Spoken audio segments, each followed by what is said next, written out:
Nature de l'éligibilité, c'est le Conseil constitutionnel. Et au Conseil constitutionnel, c'est des magistrats de haut rang. C'est des grands magistrats qui sont là-bas, ils sont eux qui sont les juges de l'élection. Maintenant, je reviens juste sur ce que M. Traoré a dit. Nous ne sommes pas dans la fiction, M. Traoré. Nous sommes dans les faits. Amadou Gon ne vous a jamais dit de son vivant qu'à un moment donné, s'il ne se sentait pas bien, il avait venu dire au président que ma santé ne me permet pas de me présenter. On a vu Amadou Gon revenir. Et quand il est revenu, il a dit on se met au travail.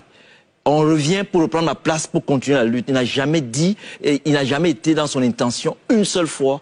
Donc vous êtes dans la fiction parce que l'opposition tâtonne, l'opposition bricole, l'opposition leur a demandé de donner leur projet de société. Ils n'ont aucune offre à proposer aux Ivoiriens. Vous bricolez du début à la fin. Et ces 85 morts, ce n'est pas le président Ouattara qui a demandé aux gens d'aller manifester. C'est ceux qui ont lancé le mot d'ordre qui devront reprendre la justice. Parce que justement, même si les gens demandent qu'on avance dans la réconciliation, qui est un gros mot désormais politique, il faut que les gens prennent leurs responsabilités. Vous ne pouvez pas vous mettre à des kilomètres, agiter les populations, faire en sorte que les gens s'affrontent, des gens qui vivent depuis 40 ans, 50 ans dans les localités, vivent en paix.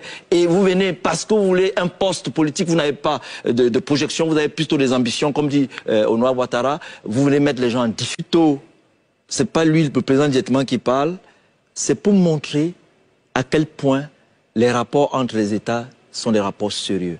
Vous avez vu dans une vidéo, Guillaume Soro dit qu'ils se sont battus, le président Ouattara et lui, pour se disputer Le Drian et le président Macron. Et que lui, il a gagné le président Macron. Ouais. C'est un désaveu. Lui dire que les États sont sérieux. Et ce que vous dites n'est pas vrai, M. Traoré.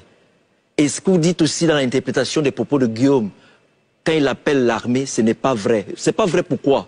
Parce que en Côte d'Ivoire, depuis un certain temps, depuis que le président Ouattara, depuis cette campagne, vous avez vu les événements. Vous avez vu le général de la gendarmerie aller parler aux populations.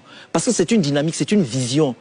C'est une méthode, c'est une démarche. Et c'est pour ça que dans notre étude, nous avons pris le temps, nous ne parlons pas seulement à la télévision, nous avons pris 30 ans pour observer le président Ouattara et nous avons pris 2 séquences mémorielles de 20 ans. Et nous nous sommes rendus compte qu'il dit tout ce qu'il fait, il est proactif, il est en avance sur les autres. Et c'est pour ça que les autres n'arrivent pas à le comprendre. Il faut donc plutôt se poser les bonnes questions sur Alassane Ouattara pour mieux le comprendre et l'affronter à la régulière et le battre. Mais les gens ne veulent pas travailler.